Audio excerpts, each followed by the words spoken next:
Welcome to Everyday English with Annie. So, we are constantly told that the secret to a good life is positive thinking. You know the drill, just smile, visualize success, banish negative thoughts, and the world will smile back at you. Right, it's like this relentless pressure to just be happy all the time. Exactly. But what if desperately wanting to feel good is exactly what's making you miserable? Today, we are using a pretty counterintuitive concept for our English listening practice. We're asking the question, can you always be happy? And to really get into that, we're doing a deep dive into Mark Manson's book, The Subtle Art of Not Giving a Feck. Yeah, and right off the bat, I should say, if you are looking for that typical, bubbly, positive affirmation style of self-help, this is going to be a completely different ride. Oh, it absolutely upends the traditional self-help narrative. Yeah. I mean, the core argument here is actually drawn from the philosopher Alan Watts, who coined something called the backwards law. The backwards law. Okay, Yeah. so what is that exactly? Well, the backwards law proposes that desperately wanting a positive experience is, in and of itself, a negative experience. But, and here's where it gets really interesting, accepting a negative experience is actually a positive experience. Okay, wait, I really want to unpack the mechanics of this because it sounds like a riddle. Wanting to be happy makes you sad, but accepting sadness makes you happy. I mean, how does that actually work in our brains? Right. It sounds totally backward, hence the name. But think about the underlying psychology of pursuit. When you constantly pursue feeling better, happier, or wealthier, you're actively reminding your brain of what you don't have. Oh, I see. You're focusing on the lack of it. Exactly. You are reinforcing a fundamental sense of lack. But Yeah. humans have this unique cognitive luxury where we can think about our own thoughts. And unfortunately, our modern culture has basically weaponized this ability. Yeah, we are bombarded with the message that negative emotions like fear, guilt, or anxiety are just completely unacceptable. Right. So when you inevitably feel anxious, your brain registers that anxiety, judges it as bad or broken, and then generates a secondary emotion. You literally become anxious about being anxious. Yes, it's like scrolling through social media. You open your feed and see everyone else's highlight reels. You know, the tropical vacations, the perfect relationships, the big job promotions. No, totally. The highlight reel. Right, and you instantly feel a ping of sadness or anxiety about your own life, but then your brain jumps in and says, wait, why am I sad? I have a good life. I shouldn't be sad. Everyone else is happy. Yep. And there it is. So now you are literally sad about the fact that you are sad. Manson calls this the feedback loop from hell. You just trap yourself in this echoing chamber of feeling bad about feeling bad. Yeah, exactly. And that is where the backwards law acts as a circuit breaker. Why does accepting a negative experience become a positive one? Because when you finally just say, you know what, I feel terrible right now, and that's okay. You just own it. Yeah, you signal to your brain's alarm system that this negative emotion is not a threat. Your brain stops categorizing the sadness as an emergency. The secondary anxiety about the anxiety shuts off. Wow, so by accepting the negative, you remove the internal struggle, which ironically floods you with a massive sense of relief. And that relief is the positive experience. Spot on. It's the relief of just letting yourself be human. I mean, I'm struggling to square this a little bit, though. If I'm supposed to just stop pursuing happiness and accept feeling terrible, what am I even doing? Am I just supposed to sit on the couch, embrace my misery, and give up on trying to improve my life? No, not at all. That is the natural next question, though. And to answer it, we have to look at the biological reality of human suffering. We tend to view pain as a glitch in human evolution, right? Like something to be completely eradicated. Like it's a mistake. Exactly. But pain is not a glitch. It is a highly evolved feature. It is biologically useful. Think about physical pain. If you accidentally put your hand on a hot stove, the pain is excruciating. Right, you pull it away immediately. Yes, because that pain is simply your nervous system's way of teaching you your physical limitations. It forces you to pull your hand away so you don't burn to the bone. So it's basically an information mechanism. Precisely. And psychological pain operates on the exact same biological hardware. The emotional agony of rejection, failure, or loneliness, it is nature's way of inspiring change. It teaches us how to adapt, how to avoid making the same destructive choices, and how to navigate our social environment. Right. If you couldn't feel psychological pain, you would never, ever learn from your mistakes. Manson actually has this hilarious, weird concept in the book to explain this reality. He introduces this hypothetical superhero called Disappointment Panda. Oh, I love Disappointment Panda. Right. Now, Disappointment Panda does not fly around shooting lasers or saving cats from trees. Instead, he wears this cheesy eye mask, has a big panda belly, and just goes door to door telling people the harsh, uncomfortable truths they desperately need to hear but, want to avoid. He's the hero we need, not the one we want. Exactly. And his core message is simply this: problems never go away, they just improve. It's such a brilliant way to frame it because it completely shatters the illusion of a problem-free life. Problems are a mathematical constant in the human equation. Warren Buffett has money problems. A homeless person living under a bridge also has money problems. But obviously, those are very different problems. Right. The difference isn't the presence of problems, it's the quality of them. Warren Buffett just has significantly better, more manageable money problems. Which totally shifts the happiness equation. Happiness doesn't come from achieving a life with no problems. Like, that's a fantasy that will just make you miserable. Yeah. True happiness is an action. It comes from the continuous process of solving problems. Yes, the joy is actually in the friction. Think about your own life right now as you're listening to this. It's not about asking yourself what you want to enjoy. Everyone wants to enjoy the good stuff. You already know you want the promotion, the amazing relationship, or the perfect beach body. Of course. That's the easy part. The real defining question you have to answer is, what pain do you want to sustain? It's exactly like going to the gym. Everyone wants the health, the energy, and the physique. But nobody wants to wake up at 5 a.m. Right. But you only actually get that result if you legitimately appreciate the physical stress, the muscle tearing, the sweat, and the exhaustion of the workout itself. You have to fall in love with the specific flavor of pain required to solve the problem. And this brings us to a really critical pivot in the deep dive. Because if problems are inevitable and we have to embrace the struggle of solving them, then the entire quality of our lives depends on how we measure those problems. Like, what yardstick are we using to define success and failure? Exactly. We have to choose our metrics incredibly carefully. And to show just how dangerous a bad metric can be, we have to look at the tale of two musicians. First, let's talk about Dave Mustaine. Oh, this is a rough one. It is. So, in 1983, Mustaine was a brilliant lead guitarist playing in a metal band that was just about to record their very first album. But right before recording, his bandmates decided they were done with his behavior. They kicked him out. Just fired him on the spot. No warning, no second chances. They just packed his gear, handed him a bus ticket, and sent him home. Mustaine was absolutely furious. During that long bus ride, he vowed to start a new band, work harder, and be overwhelmingly more successful than the guys who fired him. A classic revenge motivation. Exactly. And the crazy thing is, he actually did it. He formed the legendary heavy metal band Megadeth. They sold over 25 million albums, packed stadiums worldwide, and Mustaine became an absolute rock icon. A massive success by any normal standard. Right. Millions of people would look at his life and think he achieved the ultimate dream. But the band that kicked him out, that was Metallica. And Metallica went on to sell over 180 million albums. Yeah. Because of that one fact, decades later, Mustaine admitted in a remarkably candid interview that he still, fundamentally, considered himself a failure. He had everything: fame, wealth, adoration. But because his deeply held personal metric for success was just be more successful than Metallica, he was privately miserable. It's tragic, really. And it's wild when you contrast Dave's life with this other guy from the source material, Pete Best. Pete Best, the drummer, right? Yeah, decades before Mustaine, Pete Best was the drummer for the Beatles. In their early days, he was actually considered the best-looking one, the one with the most fan mail. Wow, I didn't know that. Yeah, but in 1962, right before Beatlemania exploded globally, the other members unceremoniously kicked him out and replaced him with Ringo Starr. Pete Best had to watch from the sidelines as the band he helped build became the biggest cultural phenomenon in history. Oh, man. I can't even imagine that level of psychological pain, just watching them take over the world. It was devastating. I mean, he fell into a deep depression and even attempted suicide at one point. But eventually, a profound internal shift happened. He met his wife, had children, and consciously changed his values. He changed his metric. Exactly. Yeah. He shifted his metric from global fame and glory to just having a loving family and a simple, stable life. And years later, Pete Best genuinely declared that he was actually happier than he would have been if he had stayed in the Beatles.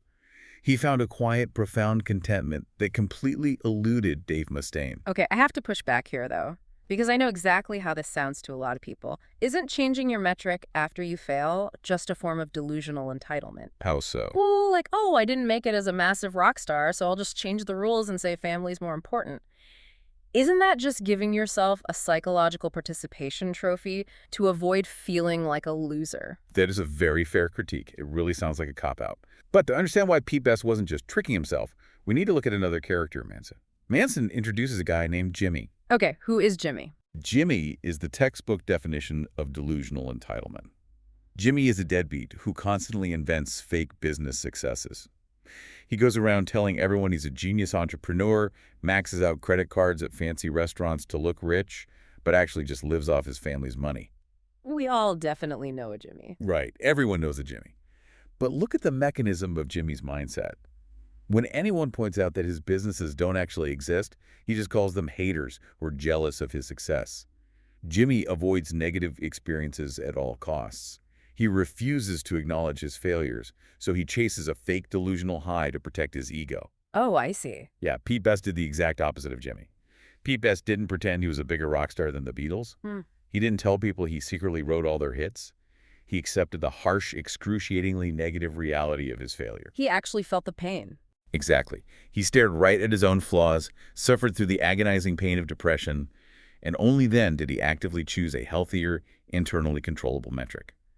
And the deep insight here is that true self-worth is not measured by how we celebrate our positive aspects.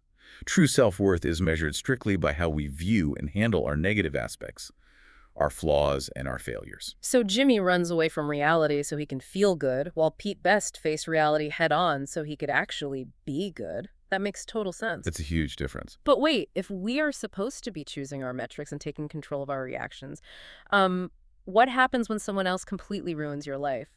Pete Best was fired. It wasn't entirely his fault. How do you take ownership of a negative reality when you aren't the one who caused it? This is where we run into a major societal blind spot, which is the responsibility versus fault fallacy. In our culture, we constantly lump responsibility and fault together as if they mean the exact same thing, but they are entirely different concepts operating on different timelines. Okay, break that down for me. Fault is past tense. It looks backward and answers the question, who caused the issue? Responsibility is present tense. It looks forward and answers the question, who has to deal with the reality of this right now? Through action. There is this striking, almost absurd analogy in the book that I just love for explaining this. Imagine you wake up one morning, you open your front door to get the mail, and you find a newborn baby resting in a basket on your doorstep. A total shock, right? Right. Now, it is clearly not your fault that the baby is there. You didn't put it there. You didn't ask for it. But guess what? In that exact moment, it is entirely your responsibility to choose what to do next. You have to act. Exactly. Do you call the police? Do you bring the baby inside out of the cold? Do you just shut the door and ignore it? Whatever you do, you cannot escape the responsibility of making a choice. The point is, we are constantly responsible for experiences that are absolutely not our fault. It is an inescapable truth of the human condition. We do not control everything that happens to us. We will get hurt, we will get sick, people will betray us. But we retain absolute control over how we interpret what happens to us and the actions we take in response. And honestly, no one embodied the brutal daily reality of this better than the American philosopher William James. Oh, his story is incredible. It really is. Born into wealth in the 1800s, James suffered from horrific, life-threatening health issues from the day he was born. We are talking about temporary blindness, chronic stomach conditions that prevented him from eating normally, and just paralyzing back spasms. His daily existence was just agony. It was. He failed out of medical school. And trying to escape his misery, he joined an expedition to the Amazon rainforest, only to immediately contract smallpox and nearly die. By his late 20s, he was severely depressed and actively suicidal. He felt completely cursed by a body and a life that were unequivocally not his fault. But then he made a choice. Right. Yeah. One night, reading philosophy, he decided to run a psychological experiment on himself. A very high-stakes experiment. Seriously high stakes. He committed to spending exactly 1 year taking 100% responsibility for everything that occurred in his life, regardless of whose fault it was. He decided to own his reaction to every spasm of pain, every failure, every moment of despair. And if he was still miserable after a year of total ownership, he would give himself permission to take his own life. And we know how that experiment ended because William James didn't take his life. Instead, the daily grueling internal struggle of actively choosing his responses fundamentally changed his psychology. Yeah, he went on to become the father of American psychology. Exactly. He taught at Harvard, authored seminal texts, and credited that single terrifying decision, the decision to stop being a victim of his circumstances and take absolute responsibility for his own existence, as his rebirth. But again, I feel like I need to play devil's advocate here. Go for it. It's one thing to say, take responsibility for your bad attitude or your failing career. But what about people who are legitimately victimized? What about people who face severe trauma, violent abuse, or devastating genetic diseases? It feels incredibly unfair and honestly a bit cruel to look at someone who has been deeply traumatized and say, hey, this is your responsibility. It is a profoundly difficult question to face, and it's definitely where this philosophy gets the most pushback. The text addresses this by looking at the extreme reality of teenagers who suffer from severe obsessive-compulsive disorder, or OCD. Okay. Now, OCD is a terrifying neurological condition. Mhm. These kids did absolutely nothing to deserve it. It is unequivocally not their fault that their brains short-circuit and flood them with horrific, panic-inducing thoughts. Right, it's just biology. But if they want to find any measure of peace in their lives, they have to accept the unfair reality that they are responsible for choosing how to live with it. How does that actually look in practice, though? Well, in psychiatric therapy, they're taught something called the do-something principle. When a panic attack hits, they're forced to push through the agony. They have to sit with the terrifying thoughts without acting out their compulsions. That sounds exhausting. It is. They have to accept the reality of their broken neurology, which is not their fault, and take on the agonizing daily responsibility of treating it through behavioral action. It's wildly unfair. But as one teenager going through it put it, I didn't choose this horrible condition, but I get to choose how to live with it. Wow. The pain is completely forced on them, but the meaning of that pain is chosen by them. That is incredibly powerful. Okay, let's trace our steps here. Let's do it. We know we have to accept negative emotions to break the feedback loop. We know we have to endure the pain of solving problems. And we know we have to take total daily responsibility for our reactions, even when it's not our fault. But taking responsibility for every single reaction sounds utterly exhausting. If I have to do this every day, how do I not just burn out worrying about every little slight annoyance or petty argument? Like, how do we filter out the noise? To avoid burning out on superficial, meaningless metrics, you have to introduce a clarifying filter. And according to the text, the ultimate filter for human values is death. Guess. Yes, we have to talk about Ernest Becker. Becker was an anthropologist who won a Pulitzer Prize for a book called The Denial of Death.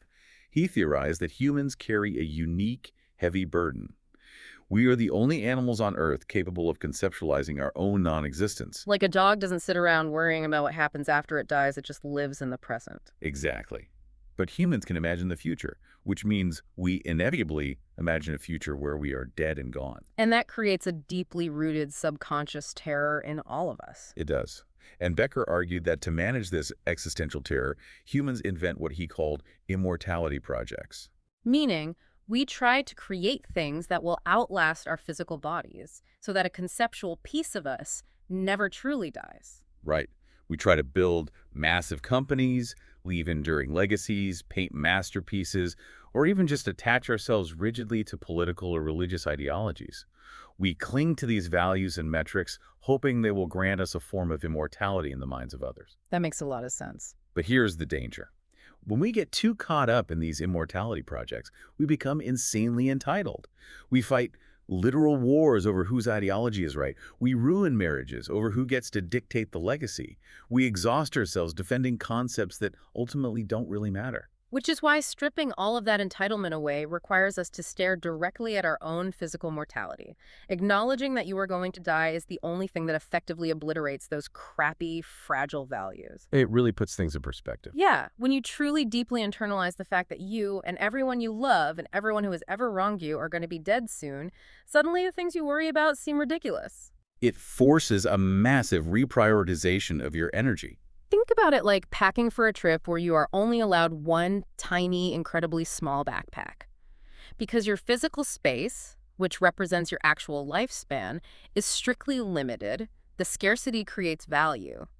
You are forced to be ruthless about what you carry. You don't have room for the extra junk. Right. When you realize you only have 24 hours left on this trip, you aren't going to waste 3 of those hours arguing with a stranger on the internet about your shoes. The deadline forces you to realize that anger is just taking up too much room in the backpack. I love that visual. Instead, you stop packing useless junk like entitlement and superficial vanity, and you only pack the absolute essentials like compassion, honesty, and genuine connection. Death is the light by which the shadow of all of life's meaning is measured. Hmm. Without the ultimate deadline of death, everything would feel infinite, and therefore, everything would feel inconsequential. So let's circle back to the question we started with for today's English listening practice. Yeah. Can you always be happy? The answer is a resounding no. And more importantly, you shouldn't want to be.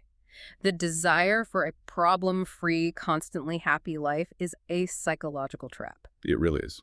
Pain and problems are the very fabric of a meaningful existence. You don't need a flawless life to be great. You, listening to this, you are already great. Not because of what you've bought, or the status you've achieved at work, or how perfect your life looks online. No, I know that. You are great because, in the face of absolute confusion and the certainty of your own death, you continue to wake up every single day and choose what to care about. You choose what pain you are willing to sustain. And that profound choice brings us to a final, underlying concept from the text that really ties this all together, and that is Manson's law of avoidance. Okay, what is that? This law states that the more something threatens your current identity, the more you will avoid it. We constantly cling to our certainties about who we are, our beliefs, our grievances, our metrics, because holding on to them feels safe. But certainty is the absolute enemy of growth. Because to improve, you have to admit you might be wrong. Exactly. We must constantly admit that we are wrong. We have to find the flaws in our current operating system. So if we truly want to embrace the concept of accepting death to live better, perhaps it isn't just about accepting our physical death at the end of a long life. Perhaps, to truly live and grow, we have to let our current identity, our stubborn beliefs, and our safe certainties die a little bit every single day. We have to be willing to let go of who we firmly think we are in order to become who we are actually meant to be. It's not a clean process. There is no neat little map showing exactly where to step. It's murky, it's painful, it's a constant struggle of adjusting and failing. But that exact struggle is where the real joy is found. It really is. So, as we wrap up today's deep dive, we want to leave you with one final question to mull over as you go about your day. What part of your certainty do you need to let die today so you can finally move forward?